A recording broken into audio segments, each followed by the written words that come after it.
Mark సువార్త ఒకసారి చూడండి. మార్కు సువార్త అంతకంటే ముందు మత్తయి సువార్త 21:9 చూడండి.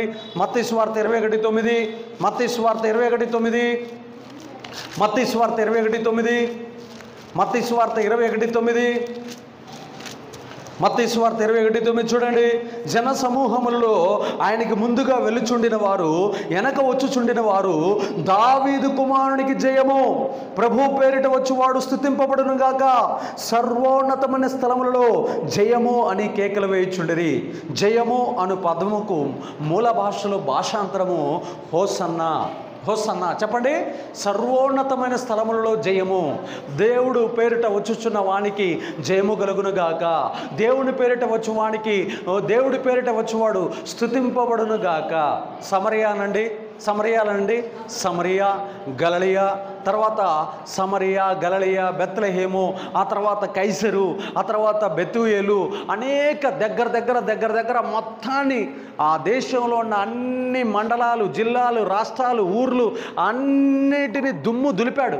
మొత్తం శవాలను లేపాడు, దెయ్యాలు ఎలగొట్టాడు, రోగులను బాగు చేశాడు, చాంద్ర రోగుల్ని, కుష్ఠ రోగుల్ని అందరినీ షేక్ చేసి అన్ని దుష్టశక్తులను ఓడించి ఇప్పుడు లాస్ట్కి ఎక్కడికి వస్తున్నాడు తెలుసా? రాజధాని, ఇజ్రాయెల్ దేశపు రాజధాని యెరూషలేము కోట గుమ్మల్లోనికి ప్రవేశిస్తున్నాడు. దేని మీద? గాడిదనెక్కి. గాడిదనెక్కి ఇక విజేతగా మార్చబడ్డాడు. ఎక్కడికి వెళ్ళినా ఏ దెయ్యమైనా ఆయన ముందు పారిపోతుంది, ఏ సముద్రమైనా ఓడిపోతుంది, ఏ సమస్య అయినా, ఏ గాలి అయినా నిమ్మలపరచబడుతుంది, ఏ శవమైనా లేపబడుతుంది. ఆయన ఇలా నడుచుకుంటూ వస్తున్నాడంటే ఎవరు ఆయన దగ్గరికి ఎదురుగా నాకు ఈ ప్రార్థన కావాలి, నాకు ఈ ప్రార్థన కావాలి, నాకు ఈ ప్రార్థన కావాలని ఎవరు నెత్తి మీదలైతే చేతులేస్తున్నాడో వాళ్ళందరూ మార్చబడుతున్నారు, వారందరూ శుద్ధి చేయబడుతున్నారు, వారందరూ చచ్చిపోయిన వాళ్ళు లేపబడుతున్నారు. ఇలా ఇలా ఇలా ఇలా నడుచుకుంటూ ఇప్పుడు ఎక్కడికి వచ్చేసాడు? యెరూషలేము పట్టణంలోనికి వచ్చుతున్నప్పుడు ఆ ప్రజలందరికీ ఒక వార్త వినపడింది. ఏందో తెలుసా?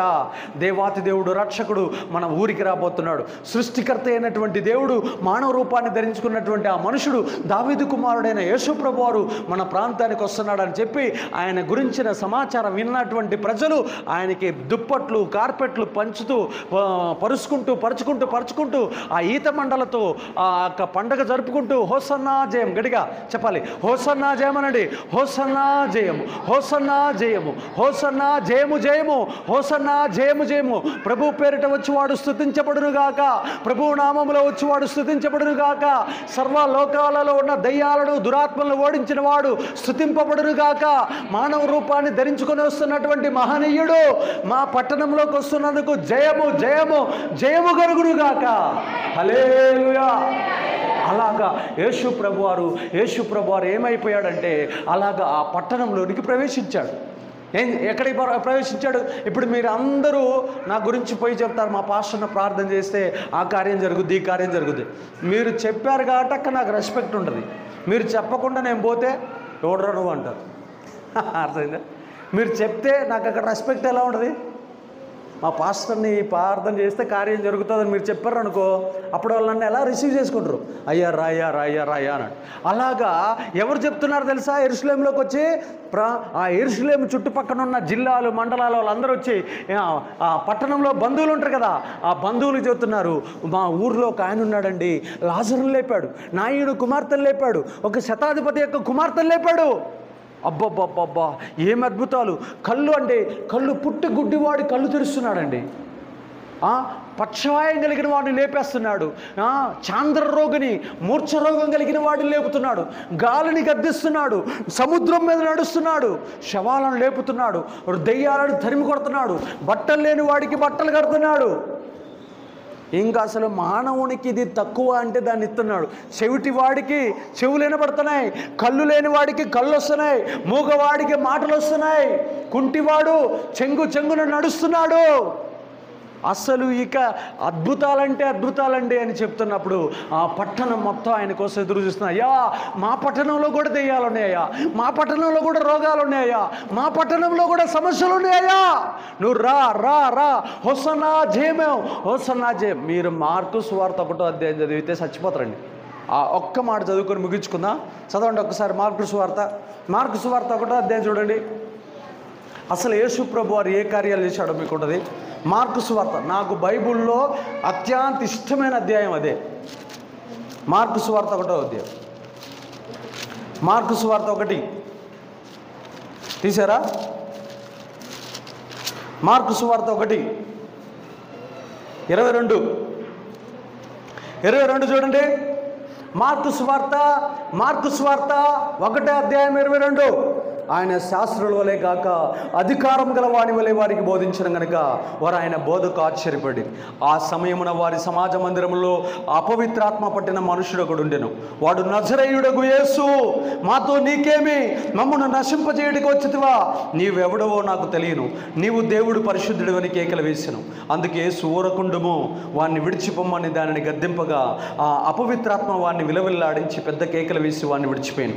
అందరూ విస్మయం పొంది, ఇదేమిటో, ఇది కొత్త బోధగా ఉన్నదే, ఈయన అధికారముతోనూ అపవిత్రాత్మలు ఆజ్ఞాపింపగా అవి ఆయనకి లోబడుచున్నవని ఒకరితో ఒకడు చెప్పుకునిరి. వెంటనే ఆయన గూర్చిన సమాచారము త్వరలో గలిలయ ప్రాంతములు అందంతటా వ్యాపించెను. వెంటనే వారు సమాజ మందిరములో నుండి వెళ్ళి యాకోబుతోనూ యోహానుతోనూ సీమోను ఆంద్రియ అని వారి ఇంట ప్రవేశించిరి. సీమోను అత్త జ్వరముతో పడి ఉండగా వెంటనే వారు ఆమెను గూర్చి ఆయనకి చెప్పిరి. ఆయన ఆమె దగ్గరకు వచ్చి చెయ్యి పట్టి ఆమెను లేవనెత్తెను. అంతటా జ్వరం ఆమెను వదిలేను గనుక ఆమె వారికి ఉపచారము చేయి సాగను. సాయంకాలం, మళ్ళీ అదే రోజు చూడండి కింద 32, సాయంకాలమున పొద్దుగుంకునప్పుడు జనులు సకల రోగులను దయ్యములు పట్టిన వారిని ఆయన ఎద్దకు తీసుకుని వచ్చిరి. పట్టణమంతయు, గట్టిగా చెప్పండి, గట్టిగా, పట్టణమంతయు ఆ ఇంటి వాకిట కూడి ఉండెను. బాబా, పట్టణం మొత్తం ఒక్క ఇంటికాడికి వచ్చిందండి. పట్టణం అంతయో ఒక ఇంటికాడికి వచ్చింది. ఏమని రాశాడు? ఆయన నానా విధములైన రోగముల చేత పీడింపబడిన అనేకులను స్వస్థపరిచి అనేకమైన దయ్యములను వెళ్ళగొట్టెను. అవి తన్ను ఎరిగి ఉండినందున ఆయన దయ్యములను మాటలాడనీయలేదు. చూడండి, ఇంకా అధ్యాయం చదివితే పిచ్చెక్కిపోద్ది మనకి. అర్థమవుతుందా? అన్ని అద్భుతాలు ఒక్క రోజులోనే ఊరిని కదిలిచ్చేశాడు.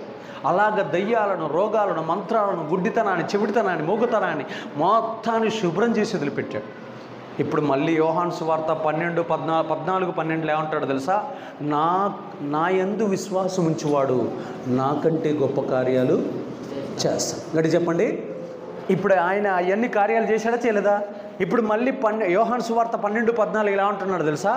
14:12 ఏమంటున్నాడంటే, నా యందు విశ్వాసం ఉంచువాడు నాకంటే గొప్ప కార్యం, నా వెనక వచ్చేవాడు. ఇప్పుడు తేజోమయ పాస్టర్ ఆయన వెనకొచ్చాడా ముందొచ్చాడా? ఆయన వచ్చిన తర్వాత వెనకొచ్చాడు. నా యందు విశ్వాసం ఉంచి నా వెనక వచ్చేవాడు నాకంటే గొప్ప కార్యాలు చేస్తాడు. నాకంటే గొప్ప కార్యాలు ఇక్కడికి వచ్చిన సంతు, ఇక్కడికి వచ్చిన శ్రావణి, ఇక్కడికి వచ్చిన పద్మ, ఇక్కడికి వచ్చిన ఝాన్సీ, అంటే మనం అందరం ఆయన తర్వాతే వచ్చాం. ఇక్కడికి వచ్చిన జాన్ పీటర్, ఇక్కడికి వచ్చిన షడ్రక్, ఇక్కడికి వచ్చిన పాల్, ఇక్కడికి వచ్చిన శాంతికుమార్, ప్రతి ఒక్కరం ఆయన వెనకే వచ్చాం మనం. నా యందు విశ్వాసం ఉంచువాడు నాకంటే గొప్ప కార్యాలు చేస్తాం. మరి ఎందుకు చేయట్లా మనం? అది మీకు. నేనైతే ఆ ఒక్క పదాన్ని పట్టుకొని సేవకు వచ్చానండి. నాకైతే పిచ్చిగా చేపిస్తున్నాడు నాతో రోజుకు 10 దెయ్యాలు ఎలా కొడుతున్నాడు. స్తోత్రం, హల్లెలూయా. రోగాలు, దెయ్యాలు, మంత్రాలు, సాతాను శక్తులు, అంధకార శక్తులు అన్నీ పోతున్నాయి. అలాగా మీ జీవితంలో కూడా చూడాలంటే ఆ విశ్వ విజేత వైపు చూడండి. దేవుడు అద్భుతంగా, దేవుడు మనల్ని ఘనమైన విశ్వ విజేతలుగా మార్చునుగాక. దేవుడు ఈ మాటలను దీవించి స్థిరపరచునుగాక. ఆమేన్. ప్రార్థన చేసుకుందాం. అందరు తలలు వంచండి. దేవుని సన్నిధిలో ప్రార్థనలు ఏకీభవించండి. ప్రార్థన చేయండి. ప్రభువా, నన్ను కూడా విశ్వ విజేతగా మార్చయ్యా, నన్ను కూడా మార్చు ప్రభువా.